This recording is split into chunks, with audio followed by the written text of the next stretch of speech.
Hello guys, in this video I'm going to show you how to reduce color noise on the Photoshop application. But first I just want to mention, don't forget to subscribe to my channel, because at 100,000 subscribers I am going to show you my whole YouTube revenue statistics and growth strategy, how to make money online. Now let's jump into it. First of all, open the application on your phone.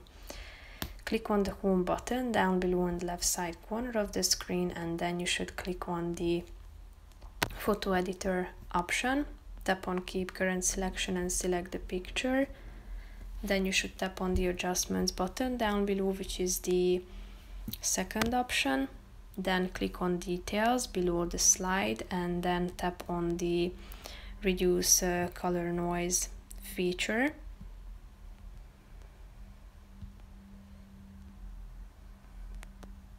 Next to reduce luminance, so here you can find it, and you can use the slider to reduce the color noise, removing the disturbance in the pixels, and it will give a more uniformly colored image.